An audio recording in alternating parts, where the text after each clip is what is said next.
Hello dear students, welcome to Swadhyan. Please subscribe the channel and press the bell icon. Thank you for your concern. Hello students, welcome to Swadhyan. और ये आपके पास next जो application है Gauss law का वो है कि electric field intensity due to two region to thin infinite parallel sheet of the charge. हमारे पास दो पैरेलल शीट है, शीट ए और शीट बी। पहले वाले शीट का यूनिफॉर्म सरफेस डेंसिटी सिग्मा 1 और दूसरे वाले का सिग्मा 2 है। हम लोग के पास 3 पॉइंट है, एक पॉइंट है P1, एक है P2 और एक है P3। ठीक है, अब इन तीनों पॉइंट पर हम लोगों को इन प्लेट्स की वजह से इलेक्ट्रिक फील्ड पता करना है। तो सबसे पहले तो इलेक्ट्रिक फील्ड का डायरेक्शन पता किया जाए। तो P3 पर अगर इलेक्ट्रिक फील्ड का डायरेक्शन आप मेजर करेंगे, डायरेक्शन पता करेंगे, तो इलेक्ट्रिक फील्ड का डायरेक्शन ई इस पॉजिटिव वजह से इलेक्ट्रिक फील्ड लाइंस का डायरेक्शन, अगर ये शीट है तो इधर पॉजिटिव चार्ज होगा, इधर पॉजिटिव चार्ज होगा, तो इधर भी पॉजिटिव चार्ज होगा, और अगर ये प्लेन शीट है तो इधर भी पॉजिटिव चार्ज इलेक्ट्रिक फील्ड निकलेगा, और इधर पॉजिटिव चार्ज है तो इधर भी इलेक्ट्रिक फील्ड निकलेगा। तो इस वाले फेज से इलेक्ट्रिक फील्ड लाइंस का डायरेक्शन इधर इधर होगा। तो P3 पर इलेक्ट्रिक फील्ड लाइंस का डायरेक्शन यहाँ पर हो जाएगा, इसको हम लिख देते हैं E1। और इस वाले से भी इलेक्ट्रिक फील्ड लाइंस का डायरेक्शन इधर ही होगा, तो हम लोग इसको लिख देते हैं E2। तो ये हमारा इलेक्ट्रिक फील्ड लाइंस का डायरेक्शन हो जाएगा P3 पर। अगर P2 पे आते हैं तो इधर की तरफ ये जो प्लेट है, इस प्लेट का पॉजिटिव चार्ज इधर है, तो इसकी वजह से इलेक्ट्रिक फील्ड लाइंस इधर की तरफ जाएंगी, तो वो हो जाएगा E2। लेकिन इस वाले प्लेट की इधर वाले साइड से इलेक्ट्रिक फील्ड लाइंस का डायरेक्शन हमारा E1 इधर जाएगा। अब P1 पे आते हैं, तो P1 पे इलेक्ट्रिक फील्ड लाइंस ऐसे देखो बाहर जाएगा, और E2 की वजह से भी बाहर जाएगा, क्योंकि E2 का ये वाला साइड हम यूज़ कर रहे हैं, तो ये हो जाएगा E2। अब हमने डायरेक्शन तो शो कर दिया। अब हम लोग को पता करना है कि क्या होगा E1 और E2 और E1 और E2 की वैल्यू। तो लिख लेते हैं, the magnitude of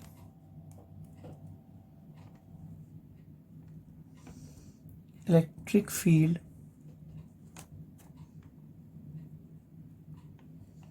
intensity electric field intensity due to sheet A and sheet B sheet A और शीट बी की वजह से इलेक्ट्रिक फील्ड इंटेंसिटी क्या होगी, तो वो उसको हम नेक्स्ट पेज में लिख लेते हैं। तो शीट ए की वजह से मतलब E1 की वैल्यू हो जाएगी। आपको पता है कि इससे पहले जब आप सेकेंड एप्लीकेशन गॉस लॉ का पढ़े थे, तो आपको इलेक्ट्रिक फील्ड का जो इन्फिनिटी प्लेन शीट से इक्वेशन आया था वो था सिग्मा अपॉन 2 एप्सिलॉन नॉट। क्योंकि यहाँ पर जो शीट ए है वहाँ पर उसका सिग्मा 1 है, तो आप सिग्मा 1 लिख देंगे। ये किसके लिए हो जाएगा,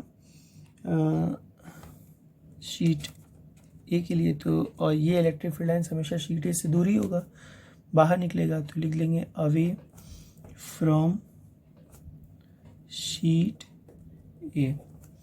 फिर आप E2 निकाल लोगे, तो E2 की वैल्यू क्या हो जाएगी, बस यहाँ पर सिग्मा 2 हो जाएगा, बाकी 2 एप्सिलॉन नॉट तो रहेगा ही।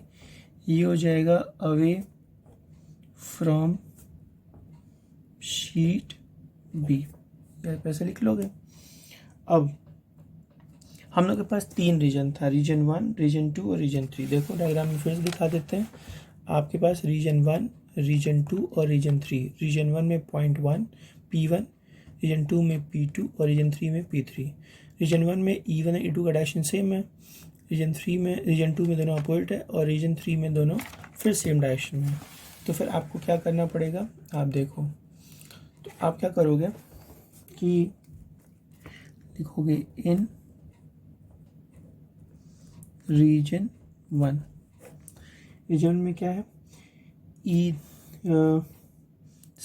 E2 सेम डायरेक्शन में, तो लिखेंगे यहाँ पर कि since E1 and E2 are in same direction में है, तो सेम डायरेक्शन में होने की वजह से मैग्नीट्यूड जो उनका रिजल्टेंट होगा, तो देयरफॉर उसका रिजल्टेंट हम लोग निकाल लेते हैं। E is equal to E1 plus E2। तो इस कंडीशन में आ जाएगा सिग्मा 1 अपॉन 2 एप्सिलॉन नॉट, और ये हो जाएगा सिग्मा 2 अपॉन 2 एप्सिलॉन नॉट। तो आप यहाँ से E बराबर 2, ये देखो 2 एप्सिलॉन नॉट कॉमन कर लेंगे, तो आप लिख सकते हो 1 अपॉन 2 एप्सिलॉन नॉट ब्रैकेट में सिग्मा 1 प्लस सिग्मा 2, मतलब रीजन 1 में जो इलेक्ट्रिक फील्ड होगी वो इतनी होगी। तो आप इसको एक स्क्वायर में लिख लो। अगर मान लो इफ़ दोनों शीट का जो सिग्मा 1 और सिग्मा 2 बराबर हो, इफ़ सिग्मा 1 एंड सिग्मा 2, मतलब अगर न्यूमेरिकल में लिखा हो कि आइडेंटिकल शीट, इसका मतलब इस तरह का कंडीशन पूछ रहा है। तो अगर ये बराबर है तो सिग्मा के बराबर होगा, तो ऐसे कंडीशन में जो ई की वैल्यू हो जाएगी सिग्मा प्लस सिग्मा कितना हो जाएगा 2 सिग्मा, तो 2 सिग्मा अपॉन 2 एप्सिलॉन नॉट। तो ऐसे कंडीशन में आपकी जो ई की वैल्यू हो जाएगी वो सिग्मा अपॉन एप्सिलॉन नॉट आएगी। तो ये आपके पास इक्वेशन हो जाएगा रीजन 1 पे पॉइंट P1 पे। अब आते हैं हम लोग इन रीजन 2।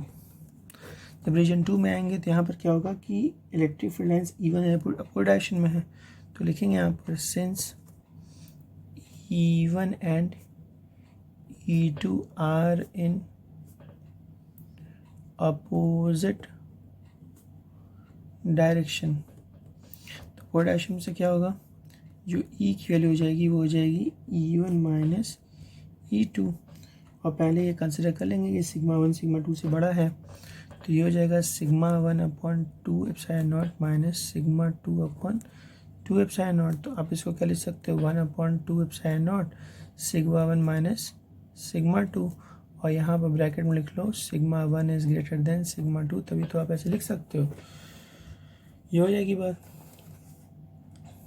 अब बात आती है रीजन 3 की। हाँ, और अगर यहाँ पर सिग्मा 1 सिग्मा 2 बराबर हो गया तब, तो if sigma 1 is equal to sigma 2 मान लेते हैं सिग्मा, तो इस कंडीशन में जो ई की वैल्यू हो जाएगी वो क्या हो जाएगी 0। ठीक है, ये पहले वाले रीजन के लिए है। ठीक है, ये हमने दूसरे वाले रीजन के लिए निकाला है। ठीक है, अब थर्ड रीजन पे आते हैं। अब लिखेंगे इन रीजन 3। थर्ड रीजन क्या होगा कि E1 E2 फिर सेम डायरेक्शन में है, तो आप फिर लिख लो E3 is equal to E1 plus E2। इसका मतलब एकदम सेम ऐसे ही होगा, तो आप इसको डायरेक्ट लिख लो 1 upon 2 epsilon not sigma 1 plus sigma 2। फिर वही कहानी होगी कि if sigma 1 is equal to sigma 2 sigma के बराबर, तो आपके पास जो ये थर्ड वाला होगा वो हो जाएगा सिग्मा अपॉन एप्सिलॉन नॉट। तो ये आपके पास इलेक्ट्रिक फील्ड लाइंस हो जाएंगी पॉइंट P3 पर। तो ये पॉइंट P3 के लिए है, ये पॉइंट P2 के लिए है, और ये पॉइंट P1 के लिए है। तो ये आपके पास पहला केस था जब ये पॉजिटिव था और ये भी पॉजिटिव था। अब हम लोग को जो अगला केस पढ़ना है उसमें एक पॉजिटिव होगा और एक नेगेटिव होगा। फिर P1 P2 और P3 पर हमको इलेक्ट्रिक फील्ड लाइंस निकालनी होंगी। तो ये आपके पास अगला केस है, क्या है कि when one sheet is positively charged while the other is negatively charged. ऐसे कंडीशन में सबसे पहले डायरेक्शन पता करना ज़रूरी है।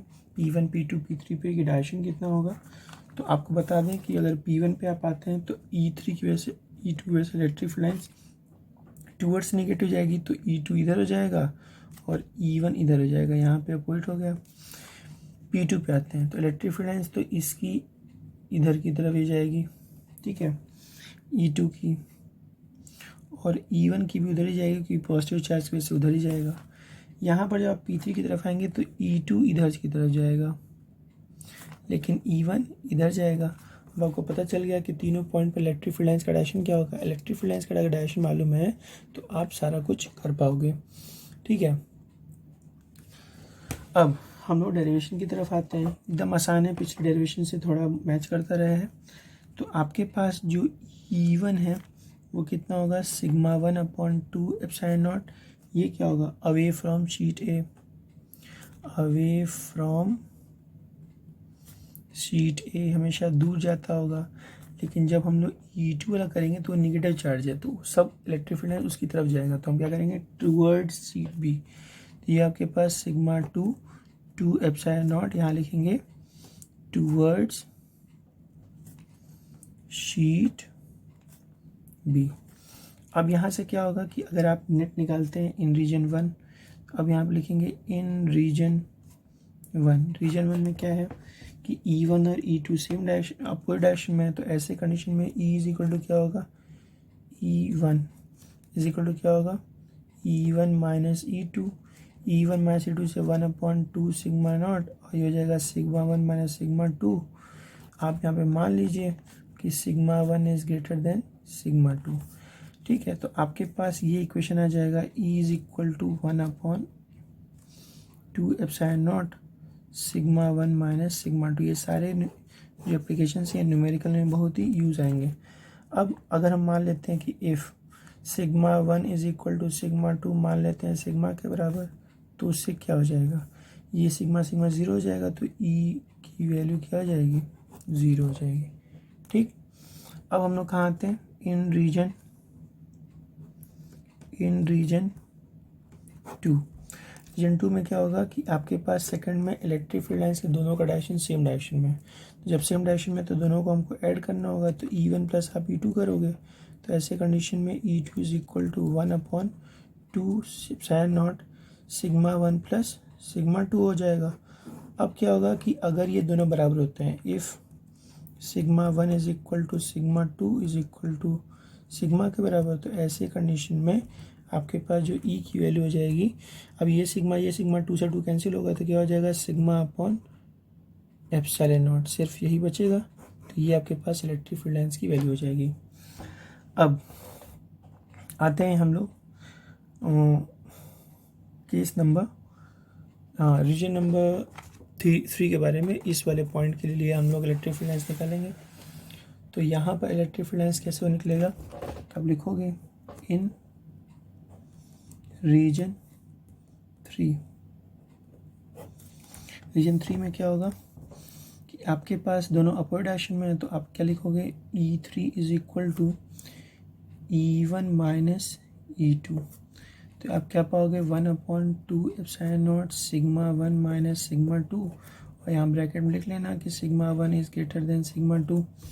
ठीक है, अब यहाँ पे मान लो कि if sigma 1 is equal to sigma 2 sigma के बराबर हो जाए, तो ऐसे कंडीशन में क्या होगा ये 0 हो जाएगा सिग्मा माइनस होके, तो आपके पास जो थर्ड वाले पॉइंट पे ये वैल्यू 0 के बराबर हो जाएगी। तो सबसे पहले तो आपको इस तरह से, तो जब भी आपके पास इस तरह का कोई न्यूमेरिकल आएगा, तो सबसे पहले तो आप डायरेक्शन निकालना जानिए कि आप कैसे डायरेक्शन निकालोगे। तो ये आपके पास एप्लीकेशन हुआ electric field intensity due to two thin infinite parallel sheet of charge. अब इसके बाद हम लोगों को अगला derivation electric field intensity due to uniformly charge thin spherical shell. ये भी गॉस लॉ का ही एक एप्लीकेशन है जो कि बहुत ही इंपॉर्टेंट है और बोर्ड में आपसे पूछा जाता है। हाँ, तो बच्चों मैंने आपसे कहा था कि आपके पास जो फोर्थ एप्लीकेशन है वो है electric field intensity due to uniformly charge thin spherical shell और कंडक्टिंग स्फीयर। आपके पास एक कंडक्टिंग स्फीयर है जिसके ऊपर पॉजिटिवली चार्ज है। ये जो आपको स्फीयर दिख रहा है ये सर्कुलर नहीं है, स्फीयर है, मतलब फुटबॉल की तरह देखने वाला है। आप ऐसे समझ लीजिए कि फुटबॉल के अपर वाले सरफेस पर चार्ज हमने डिस्ट्रीब्यूट किया है हर तरफ से। अब जब ये फुटबॉल है सपोज करो और इसके चारों तरफ पॉजिटिव चार्ज है, तो इलेक्ट्रिक फील्ड लाइन्स यहाँ से हर तरफ से निकलेंगी। तो जैसे लगेगा कि हर तरफ से एक त्रिशूल निकला हुआ है, हर तरफ से एक एरो निकला हुआ है, और उन सारों का लोकस मिला दे तो हमारे पास एक स्फेरिकल गॉसियन सरफेस या एक अज्यूम्ड सरफेस आप कह सकते हैं कि मिल जाएगा। अब हमारे पास कुल मिला जाके एक स्फेरिकल शेल होगा, उस स्फेरिकल शेल के सरफेस पर inside the surface, outside the surface, 3 ऐसे पॉइंट्स हमको मिलेंगे जहाँ पर हम लोग का इलेक्ट्रिक फील्ड निकालना होगा। Means we have to calculate electric field intensity due to this shell at point outside the shell जो हम लोग कंसिडर किए हैं, फिर ऑन द सरफेस पर, और फिर इनसाइड द सेल, इस शेल के अंदर। तो तीन पॉइंट्स हमको यहाँ पे, तीन केसेस ध्यान रखने होंगे। एक at the point of the outside the cell, दूसरा on the surface of the cell, और तीसरा इनसाइड द सेल या इंटरनल पॉइंट्स पे। तो यहाँ पर सबसे पहले हम स्टेटमेंट लिख लेते हैं कि consider a thin spherical shell of radius capital R with center O, ठीक है। फिर हमारे पास एक चार्ज होगा Q, तो let a charge Q be distributed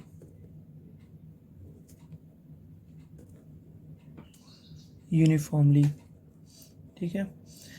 अब क्या करेंगे कि इस पूरे सरफेस पे यूनिफॉर्म डिस्ट्रीब्यूट कर देंगे, यूनिफॉर्मली ओवर द सरफेस, ठीक है, ऑफ द शेल। अब हम लोग डिस्ट्रीब्यूट करने के बाद हम लोग को 3 पॉइंट दिया जाएगा और इन तीनों पॉइंट पर हम लोग को इलेक्ट्रिक फील्ड्स निकालने होंगे। तो यहाँ पर लिख लेंगे कि we have to calculate electric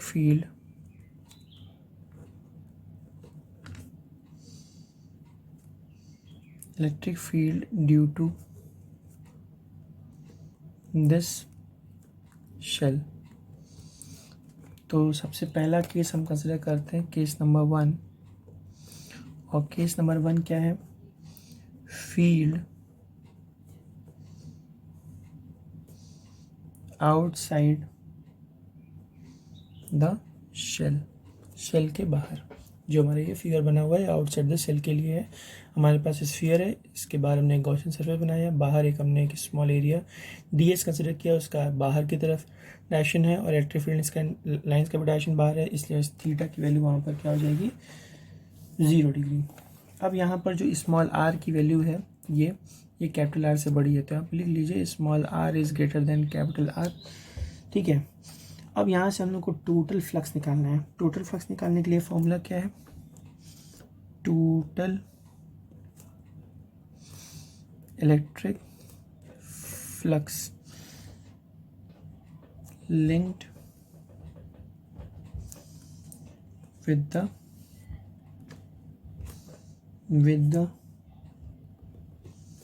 Gaussian surface। तो हम लोग के पास phi E is equal to integration over close surface E dot D S, ये यूज़ करोगे। अब हमारे पास एंगल क्या हो जाएगा, 0 डिग्री, क्योंकि दोनों का डायरेक्शन सेम है। तो क्लोज्ड ये हो जाएगा E D S cos 0 degree. तो उस हिसाब से आपके पास phi E is equal to E integration over closed और ये हो जाएगा डी एस, तो आप इसको लिख दो ई एस, ठीक है। एस क्या है, कर्व सरफेस एरिया, तो स्फीयर का कर्व सरफेस एरिया होता है 4 पाई आर स्क्वायर। तो therefore phi E is equal to E 4 pi are square. अब हम लोग के पास फ्रॉम गॉस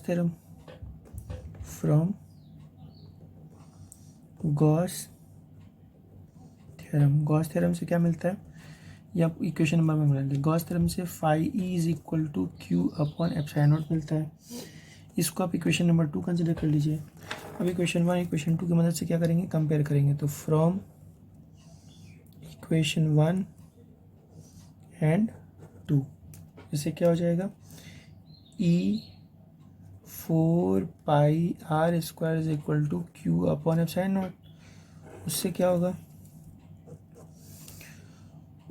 उससे आपके पास इलेक्ट्रिक फील्ड की वैल्यू मिल जाएगी 1/4 pi epsilon naught Q upon R square. ये आपके पास इलेक्ट्रिक फील्ड की वैल्यू आप ऑलरेडी पढ़ चुके हो। देखो यहाँ भी वही वैल्यू आ रही है। अगर यहाँ पर सिग्मा भी आप सब्स्टिट्यूट करना चाहते हो तो sigma is equal to Q upon A होता है सरफेस चार्ज डेंसिटी से। तो अगर वो वहाँ पे सब्स्टिट्यूट करते हैं तो आप लिख सकते हो sigma is equal to Q upon A, और क्यू आप ऐसे छोड़ दीजिए और ए की जगह आप लिख सकते हो 4 पाई कैपिटल आर स्क्वायर। ठीक है, तो अब यहाँ से आप चाहो तो Q is equal to sigma 4 pi are square लिख सकते हो।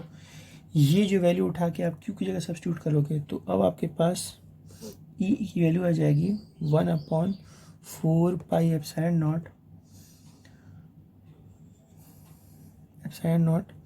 Sigma 4 pi are square divided by r square. तो आपके पास तब इलेक्ट्रिक फील्ड की वैल्यू अब आ जाएगी sigma R square upon epsilon naught R square. मैं ये इक्वेशन इसलिए बता दिया क्योंकि आपको न्यूमेरिकल में ये इक्वेशन हो सकता है कि मिल जाए, इसलिए इस इक्वेशन के साथ साथ आप ये इक्वेशन भी याद रखोगे और ये डेरिवेशन भी याद रखोगे। ये तो आपके पास पहला केस था जब फील्ड हम लोगों को बाहर निकालना था। अब हम लोग कहाँ निकालना है? At the surface. तो अब आपके पास केस नंबर 2 आता है। केस 2 में क्या करना है? At the surface of shell के सरफेस पे क्या होगा? आपके पास जो स्मॉल आर की वैल्यू वो कैपिटल आर के बराबर हो जाएगी, तो स्मॉल आर की वैल्यू कैपिटल आर के बराबर हो जाएगी। तो आपके पास जो इलेक्ट्रिक फील्ड की वैल्यू है 1/4 pi epsilon naught Q upon R square के बराबर हो जाएगी, और यही value sigma upon epsilon naught हो जाएगी क्योंकि आर के बराबर आर हो गया for R is equal to R के लिए। तो आपके पास सिर्फ इतना ही करना था कि जो पिछला वाला फॉर्मूला था वहाँ पे स्मॉल आर के बराबर आपको कैपिटल आर कर देना था। ये तो एट द सरफेस की बात हो गई। लेकिन जब हम लोग केस नंबर 3 की बात करेंगे, मतलब इंटरनल पॉइंट पर, at the internal point, at the internal point. Internal point में क्या होगा? इंटरनल पॉइंट में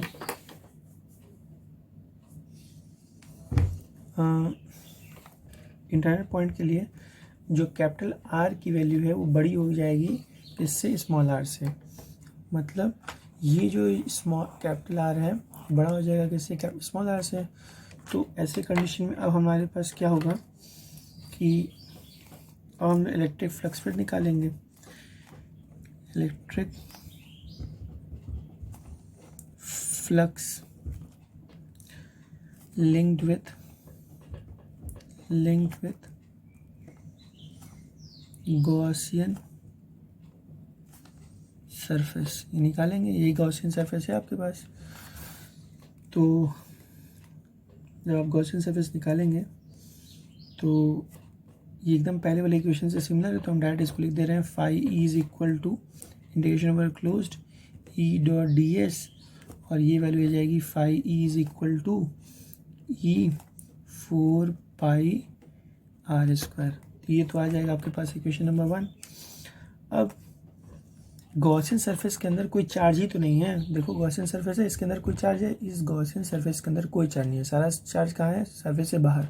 जब चार्ज नहीं है तो क्यू की वैल्यू क्या हो जाएगी? 0। तो यहाँ लिखेंगे सिंस गॉसियन सरफेस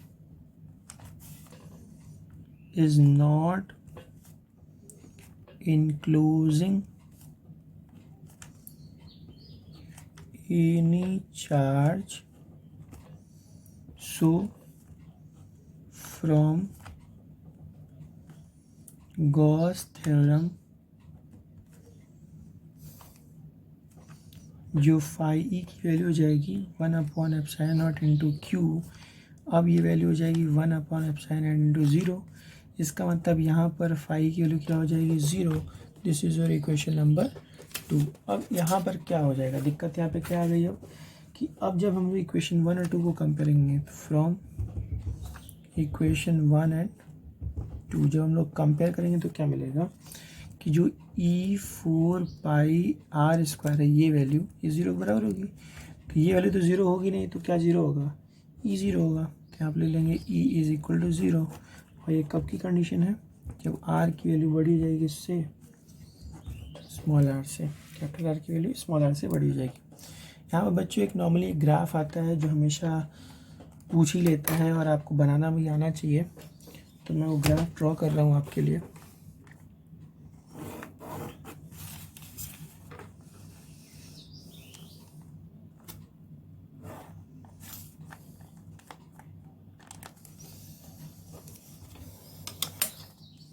आपके पास ये कंडक्टिंग स्फीयर है,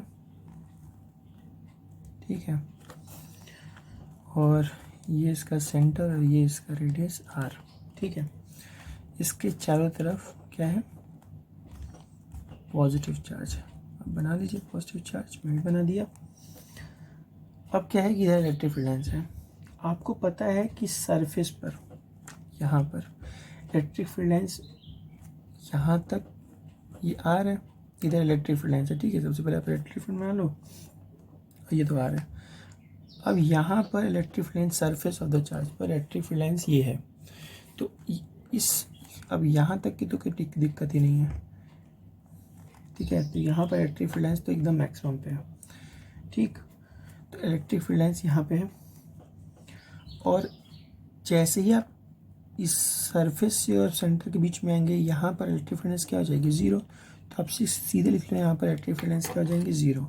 इलेक्ट्रिक फील्ड लाइन्स बढ़ेगी कहाँ से, इलेक्ट्रिक फील्ड लाइन्स बढ़ेगी यहाँ से। जब यहाँ से बढ़ेगी तो इलेक्ट्रिक फील्ड लाइन्स से बढ़ेगी, और जैसे जैसे हम लोग बाहर जाएंगे, मतलब जैसे बस बाहर जाएंगे धीरे धीरे इलेक्ट्रिक फील्ड लाइन्स क्या करेगी, धीरे धीरे डिक्रीज करना शुरू होगी। तो यहाँ पर देख लो electric field lines is proportional to r², और सबसे ज़्यादा मैक्सिमम कहाँ होगी, सरफेस पर। तो ये हमेशा याद रखेंगे कि E is maximum on the surface of the cell. तो यहाँ पर लिख लेंगे नोट में